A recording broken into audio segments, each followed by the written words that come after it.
round terakhir itu penggulungan oleh setiap ahli panel. Kita dah hampir pukul 12. Kalau kita bagi seorang 3 minit, mana 15 minit lagi lah untuk bersama-sama kita dalam wacana ini.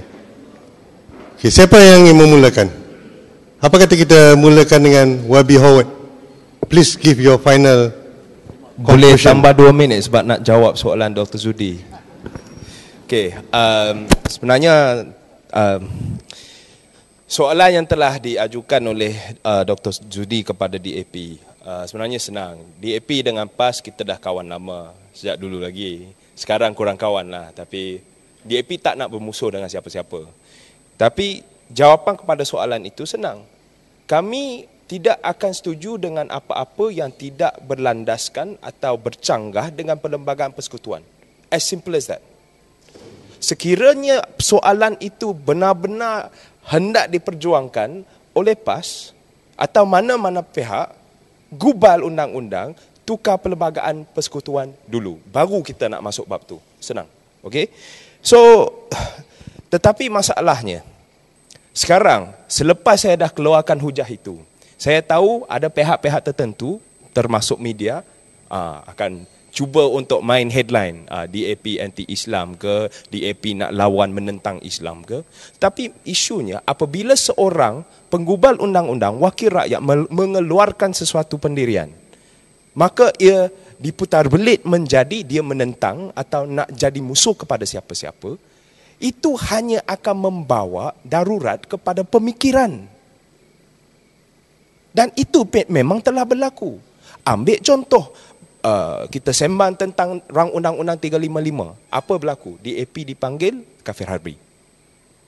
Sesiapa yang menyatakan kejadian peristiwa itu tak berkaitan dengan RUU 355, saya tak boleh setuju.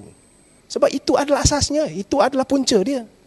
So, bagi saya, setelah mendengar apa yang telah dibentangkan dalam daripada panelis-panelis, bukan saja saya tidak diyakini, tetapi saya lebih yakin bahawa ia adalah sesuatu semata-mata percaturan politik oleh pihak-pihak tertentu. So, bagaimana saya sebagai seorang penggubal undang-undang, seorang wakil rakyat, dan dengan caveat saya juga seorang non-Muslim, bagaimana saya tidak bimbang? Maka wajar sangat saya bimbang. Jadi usul ini, soalan yang timbul, saya dah jawab. Tak perlu panjang angin lagi. Sangat wajar bimbang. Jadi saya sebenarnya nak tanya balik kepada Dr. Zudi. Sebab salah satu kebimbangan oleh orang bukan Islam, kita bimbang bukan kerana kita tak faham. Kita faham, orang bukan Islam pun baca buku-buku Islam, kitab-kitab Islam. Mengapa saya sebut dia? Okey, dasar usul fiqh, okey, terhadap maksud hukum.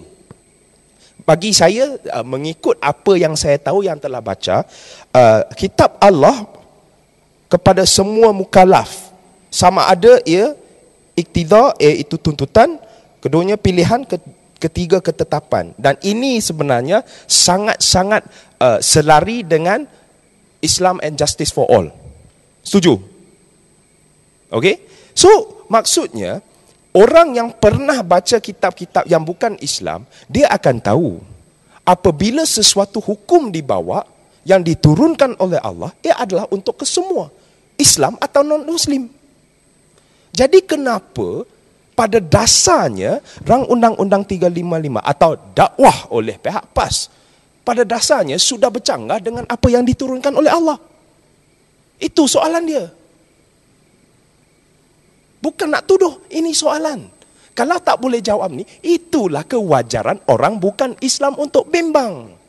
Dan itu saja daripada saya. Saya harap kawan-kawan boleh jawab soalan itu. Terima kasih.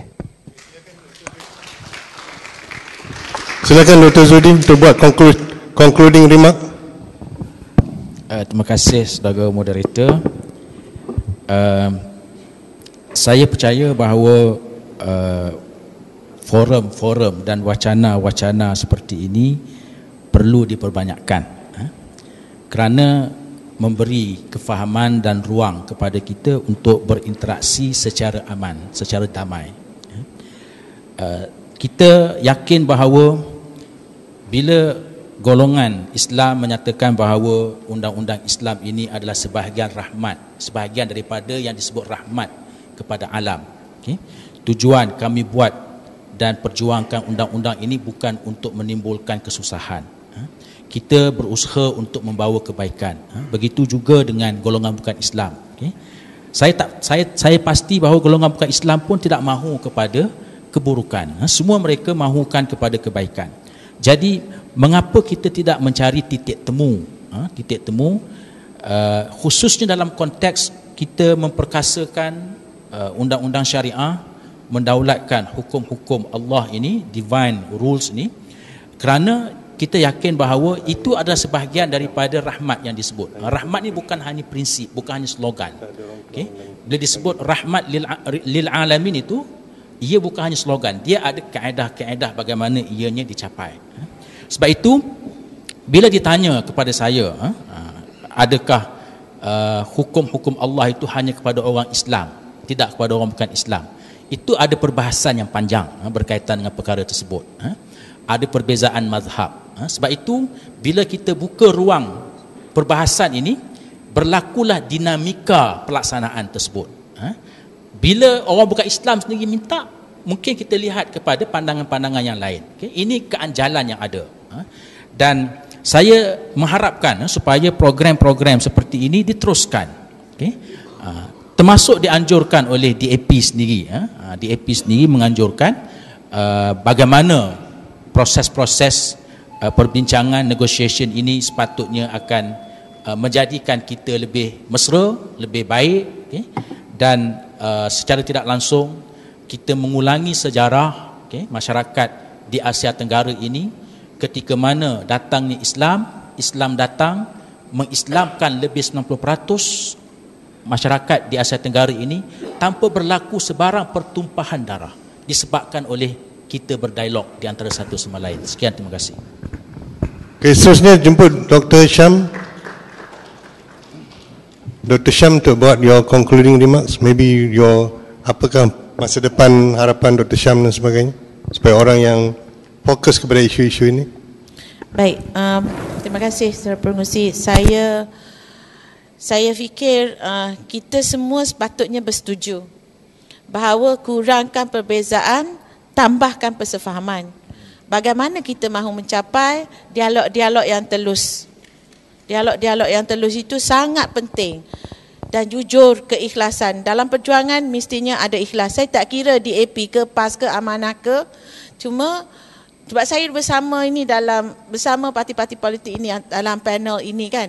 Jadi saya fikir perbahasan-perbahasan dalam sesuatu perkara yang melibatkan masa depan negara, hala tuju negara, kita mesti menunjukkan kepada hala tuju negara yang sebelum kita baca rukun negara yang 5 itu ada 5 hala tuju negara.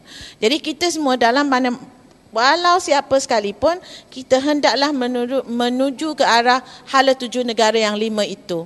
Maka kalau kita orang Islam, ada 5 rukun negara, 5 prinsip rukun negara, 5 rukun Islam, 6 rukun iman, 5 maqasid syariah.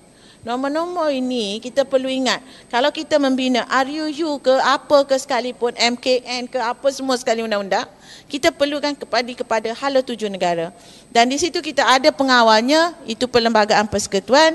Dan Perlembagaan Persekutuan itu bagi orang Islam, saya percaya boleh diolah untuk memberikan kefahaman-kefahaman tentang kedudukan Islam dan undang-undang Islam.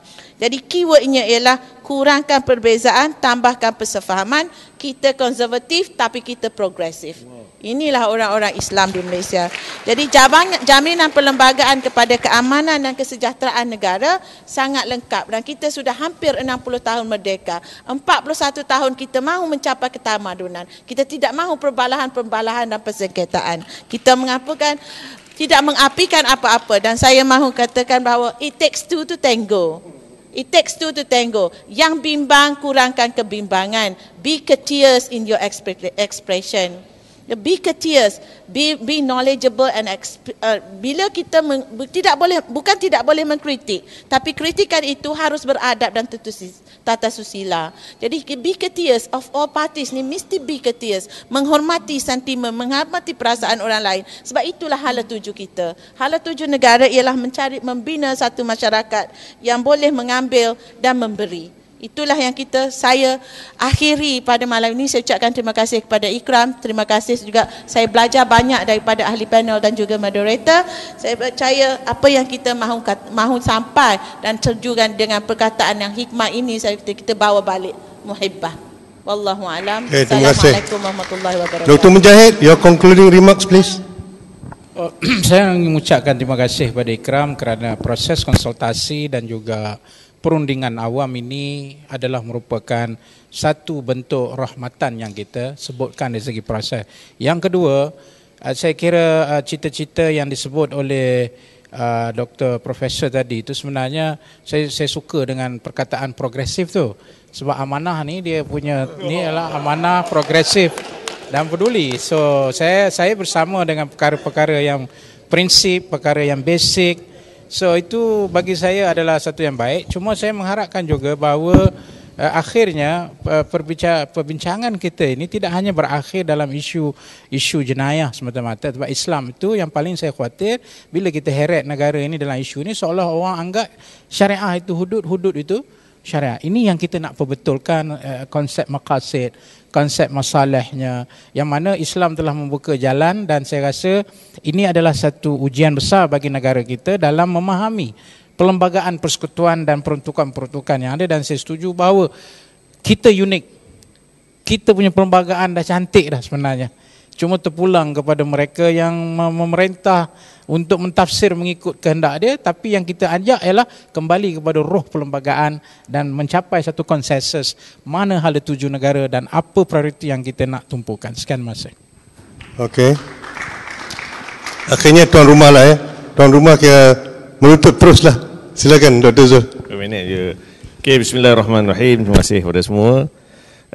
Sebagai tuan rumah juga, Ikram committed supaya Malaysia ini menuju negara rahmah. Kami ada ciri-ciri dia. Saya buat contoh tadi sebab RUU 355 tu macam lebuh raya saja. Sebenarnya lebih luas lagi. Tapi perbincangan kita ni saya ibaratkan awal-awal ni, tolong ingat balik lebuh raya. Dan pertubuhan Ikram, bila sebut lebuh raya, macam kumpulan Ikram. Iaitu menjaga cerun, menjaga tanah, memastikan lebuh raya itu elok. Jadi kami dalam bab RUU 355 macam kumpulan Ikram juga lah. Memastikan bahawa pelaksanaan syariah nanti bertepatan dengan maqasid syariah, bertepatan dengan falsafah tasyrik sendiri dalam kerangka demokrasi. Inilah yang kami perjuangkan. Kita membawa filosofi yang baik tapi dalam kerangka demokrasi. Dalam untuk mendapat demokrasi, inilah antara yang kami anjurkan, iaitu sentiasa buat wacana. Dan Ikram selalu buat engagement dengan bukan Islam. Kadang-kadang kami pun kena juga tempias dengan NGO Islam yang lain. Apalah Ikram ni berpalit dengan kafir harbi lah, bersama dengan Komanggo lah, bersama dengan LGBT lah, tanpa dia tahu bahawa ini ada proses engagement. Dan kita nampak tadi semuanya panelis bergembira bila kita buat sesi dialog ini. Dan inilah dia Ikram. Dan kami juga berperanan check and balance dengan kerajaan. Sebab tu kadang-kadang Ikram taklah sangat orang kerajaan nampak kami semacam saja. Sebab kita berperanan without fear and favor lah. Sebab nak memastikan bahawa negara ini menuju negara rahmah. Jadi kami sama-sama lah dengan mana-mana NGO dan parti politik untuk kebaikan bersama kita sama. Wa ta'awanu 'alal birri wat taqwa wa la ta'awanu 'alal ismi wal 'udwan. Dan kami akan teruskan projek dakwah kami. Ikram juga terlibat dengan proses dakwah. Dakwah non-Muslim mungkin lebih hebat sikit lah, bukan dakwah saja, dengan non-Muslim juga kita punya aktiviti kita yang bersemarak. Jadi yang terakhir yang tutupnya ialah sebenarnya kita kena, bila kita sebut RUU kesalahan jenayah ni, kita nak buat kesalahan jenayah syariah ni, memperkasakannya. Tapi sebenarnya benda yang satu yang kita belum buat dan ramai yang gagal buat, menutup pintu-pintu maksiat. Sama ada NGO ke parti politik ke, kita nak buat hudud. Hudud ni seperti pagar rumah. Kita nak buat pagar, nak mencegah orang masuk rumah kita. Tapi at the same time kita kena menutup pintu-pintu maksiat. Kalau nak buat pagar, pastikan pagar kita tu akhirnya berkunci lah. Ini buat macam pagar, tetapi pagar kita tu boleh dibolosi lagi. Jadi salah lah. Sebab tu saya kata sebelum kita buat hudud, sebenarnya kita patut semarak dah 30 tahun dulu. Saya tak salah siapalah, kita semualah, NGO ke parti politik Islam ke, pintu-pintu maksiat terlalu besar lagi. Patutnya kita struggle lah. Kalau nak buat hudud ke tak hudud dalam masa 2-3 tahun ni ke, tolong tutup pintu-pintu maksiat. Penzinaan, pintu maksiat masih luas. Minum arak, syuruh khamar tadi, kita buat undang-undang, tapi bukan kilang arak, kedai arak, nak dapat arak memang terlalu mudah. Inilah persoalan yang patut kita fikirkan sebelum kita bincang benda yang tinggi, iaitu melaksanakan hudud, tapi pintu-pintu maksiat belum kita tutup. Saya rasa ini common interest kot. PAS ke, amanah ke, keadilan ke, UMNO ke, semua patut setuju. Kita sekarang ni mengurangi maksiat, menutup pintu-pintu maksiat. Dan barulah kita sedap cakap hudud. Masa tu buat hudud, tak ada dah. Tak ada siapa nak kena hukum. Subhanallah. Nampak tak? Faham ke tak ni? Alhamdulillah. Assalamualaikum warahmatullahi wabarakatuh. Okey, terima kasih. Saya ada beberapa kesimpulan penting yang menarik. Pertama, semua ahli panel setuju bahawa dialog begini mesti diteruskan. Dan kita alhamdulillah berjaya meletakkan wakil DAP, wakil PAS, wakil amanah dalam satu pentas. Dan tidak ada gocoh. Mereka dapat berbincang dengan terbuka, rasional dan ilmiah. Yang kedua, saya ingin buat kesimpulan bahawa membuat hukum atau akta ini penting, tapi proses membuatnya juga penting. Ini banyak ditekankan tadi, proses ini juga penting. Jadi kita harap daripada sekarang hingga Oktober yang akan dibentangkan untuk bacaan kedua, kalau ikut Dr. Zudi akan dibawa oleh kerajaan. Kalau ikut, itulah yang sebaiknya. Ikramnya pandangan ini adalah sebaiknya dibawa oleh kerajaan. Macam 1984 dulu, dibawa oleh kerajaan dan lulus dengan baik. Sebab kerajaan ada aparatusnya untuk menyediakan apa dia punya huraian dan sebagainya. Jadi proses itu penting. Bukan saja membuat hukum itu penting, proses membuat hukum itu juga penting. Dan kita percaya bahawa bukan Islam kalau diberi penerangan jelas, mereka akan dapat memahaminya dan menerimanya dengan baik. Macam perbankan Islam. Orang bukan Islam ramai yang ambil perbankan Islam. Macam KWSP, akaun syariah yang baru diadakan. Orang bukan Islam pun berduyun-duyun menukar ke akaun syariah. Sama juga dengan perundangan Islam. Sebab perundangan Islam lah yang akan membawa rahmah kepada seluruh alam. Tapi caranya, itu insyaAllah orang seperti Dr. Syam Rahayu, Dr. Zulfaqar di dalam panel-panel dalam agensi kerajaan akan membantu supaya proses ni akhirnya membawa rahmah kepada seluruh alam.